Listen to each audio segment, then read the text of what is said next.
বিনিময় মাধ্যম থেকে বিটকয়েন পর্যন্ত অর্থনীতিকে কতটা এগিয়ে নিয়েছে, কখন কাগজের নোট ছাপা হয়, কোথায় হয় এবং আধুনিকতা বদলে দিয়েছে লেনদেনের ধারা। টাকা একটি শব্দ, কিন্তু এর পেছনে আছে হাজার বছরের ইতিহাস। এক সময় মানুষ চাল দিয়ে গরু কিনত, আর আজ আমরা কোড দিয়ে কোটি কোটি টাকা লেনদেন করি। আজকে জানবো টাকার জন্ম, বিবর্তন আর ভবিষ্যতের পথ। পণ্য বিনিময় মাধ্যম। মানব সভ্যতার শুরুতে টাকা বলে কিছু ছিল না। মানুষ জিনিসের বিনিময়ে জিনিস দিত। চাল দিয়ে গরু, গরু দিয়ে জামা, এবং জামার বদলে জীবন চলার মতো কিছু। এই সিস্টেমটাকে বলে বার্টার সিস্টেম। কিন্তু যখন চাহিদা না মেলে, তখন সৃষ্টি হয় সমস্যার। তখনই দরকার হয় একটি মাঝারি বিনিময় মাধ্যম। সময়ের সাথে সাথে মানুষ বুঝতে পারলো সোনা, রূপা, তামা এগুলো দামি ও বিরল। তাই এগুলোর ওজন মেপে শুরু হয় লেনদেন। এনসেন্ট ইজিপ্ট, ভারত ও মেসোপটেমিয়ায় ধাতু দিয়েই গড়ে ওঠে অর্থনৈতিক প্রাথমিক ভিত্তি।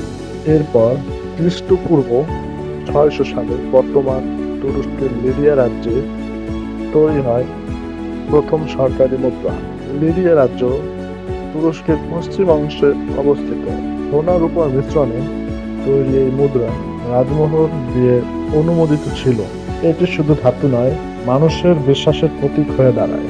এরপরে কাগজের মুদ্রার যুগে চীনের সং রাজবংশ কাগজের মুদ্রা প্রথম চালু করে।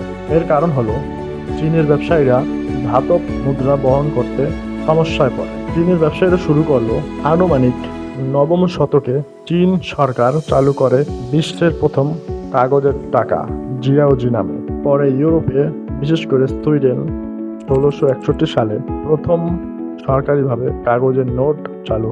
ইসলামী যুগে মুদ্রা যেরকম ছিল, রাসূল সাল্লাল্লাহু আলাইহি সাল্লামের সময় ছিল দিনার, যেটা সোনা, এবং দিরহাম, যেটা রূপ দিয়ে তৈরি ছিল। এই মুদ্রাগুলো ছিল বাইজেন্টাইন ও পারসিক সভ্যতার প্রভাব। ইসলাম ওজন ও ইনসাফে জোর দিয়েছিল, যেমন তারা বলেছে ওজনে কম দিও না। খলিফা আব্দুল মালিক ইবনে মারওয়ান প্রবর্তন করেন ইসলামী দিনার। এরপরে 1700 সাল থেকে শুরু হয় আধুনিক ব্যাংকিং যুগ। কাগজের নোটের সাথে যুক্ত হয় গোল্ড স্ট্যান্ডার্ড। প্রতিটি নোট সমান মূল্যের সোনার রূপান্তরযোগ্য ছিল। কিন্তু 1971 সালে আমেরিকার প্রেসিডেন্ট নিক্সন গোল্ড স্ট্যান্ডার্ড বাতিল করেন। তখন থেকে শুরু হয় ফিয়াট কারেন্সির যুগ, যার মূল্য নির্ভর করে সরকারের উপর। এরপর 1950 সালে আসে প্রথম ক্রেডিট কার্ড, এরপর আসে এটিএম, অনলাইন ব্যাংকিং এবং মোবাইল ওয়ালেট। বাংলাদেশের বিকাশ, নগদ, রকেট সবকিছু বদলে দেয় লেনদেনের ধারা। এখন টাকা আমাদের হাতে নয়, স্ক্রিনের সংখ্যা মাত্র। এরপর 2009 সালে সাতোশি নাকামোটো চালু করেন বিটকয়েন। এটি একটি বিকেন্দ্রীকৃত কারেন্সি, কোনো সরকার বা ব্যাংকের নিয়ন্ত্রণ নেই।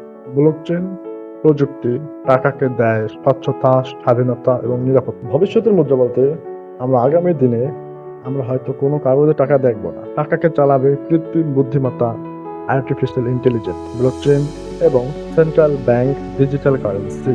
আমরা যাচ্ছি এমন এক জগতে যেখানে টাকা হবে শুধু কোড। অ্যাট লাস্ট, টাকার ইতিহাস মানে মানুষের ইতিহাস। প্রাচীন বার্টার থেকে আধুনিক বিটকয়েন, সবই এক দীর্ঘ পথ চলা। টাকা বদলেছে, প্রযুক্তি বদলেছে, কিন্তু মানুষের প্রয়োজন আর লোভ সেই আগের মতোই রয়ে গেছে। টাকার গল্প মানে সময়ের গল্প।